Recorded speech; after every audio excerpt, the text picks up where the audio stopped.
श्रीमद् कुंज विहारणे नमः। श्री स्वामी हरिदास विजय तेतराम। यहाँ श्रीधाम वृंदावन में रसिकोपासना में एक सखी संप्रदाय प्रचलित है।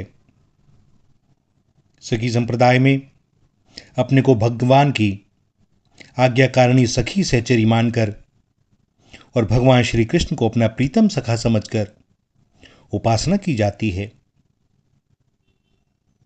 इस संप्रदाय का विश्वास है कि सखी भाव की उपासना किए बिना किसी को निकुंज सेवा का अधिकार नहीं प्राप्त होता।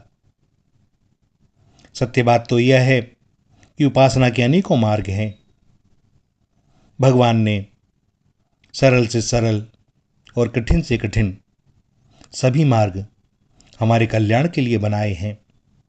जिसकी जैसी भावना, जैसा इष्ट, उसी मार्ग पर चलकर वह उन्हें बड़ी सहजता से, सरलता से प्राप्त कर सकता है। और जैसी भाव स्थिति हो उसके अनुसार ही उसी उपासना मार्ग में चला जाता है।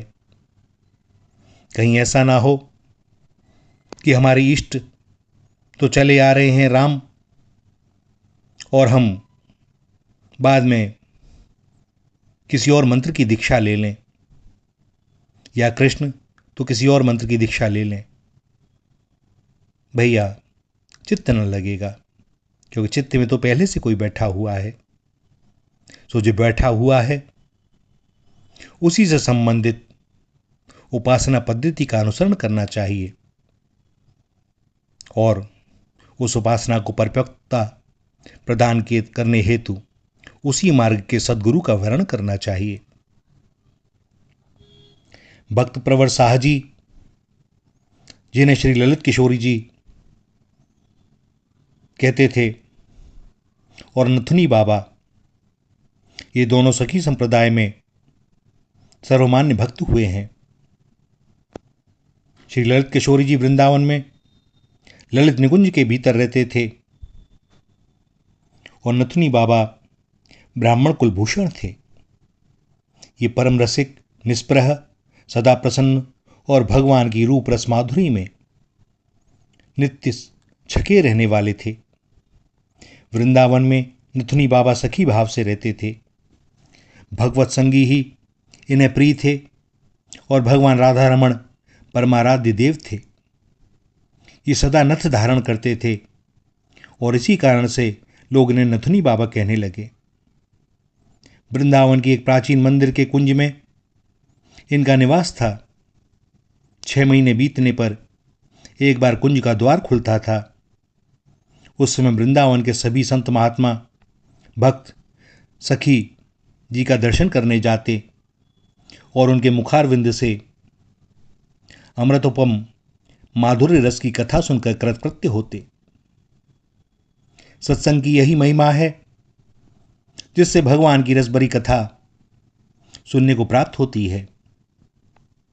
एक बार नियमित समय पर नथुनी बाबा के कुंज का द्वार खुला। सभी संत महात्मा सखी जी के दर्शनार्थ पधारे। भक्तों के हृदय में प्रेम प्रवाह उमड़ने लगा।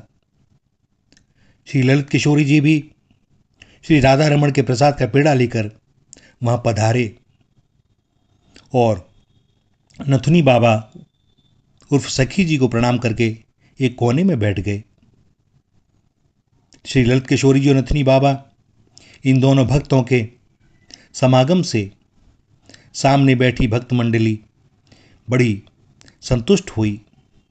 सभी मौन हो गए कि अब रस बरसेगा, जो भी बोलेगा रस ही रस बरसेगा, क्योंकि ये दोनों ही महात्मा रागानुगा भक्ति में सदा निमग्न रहते थे।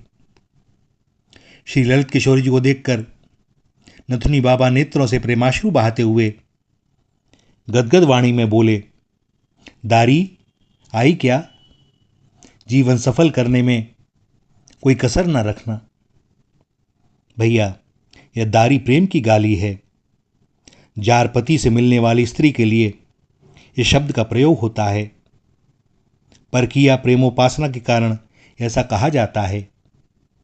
यह ब्रज की बड़ी रसभरी गाली है, किंतु है यह जताने की ही कि यह भगवान से ही संबंधित है।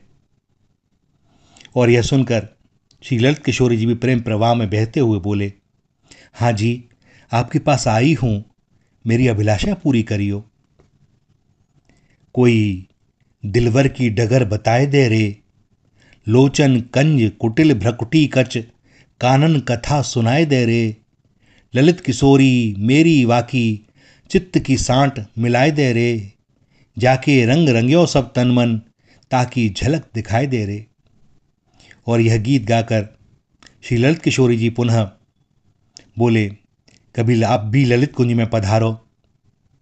नथुनी बाबा ने बड़े प्रेम से श्री ललित किशोरी जी से कहा, यदि वह गोड़ा छोड़े तो तात्पर्य यह है कि प्राण प्रीतम का आलिंगन सदा होता रहता है। अब कहाँ जाऊं, कौन बाहर जाए।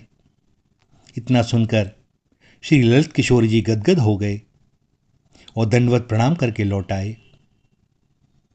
भैया, श्री धाम वृंदावन में आज भी ऐसे ऐसे रसिक संत विराजते हैं, किंतु बड़े छुपे हुए रहते हैं। उन्हें धन मानी यश कुछ नहीं चाहिए। प्राण प्रीतम जिसके साथ हो वह किस ओर देखे। जिन पर भगवान की कृपा होती है उन्हें ही यह रस प्राप्त होता है।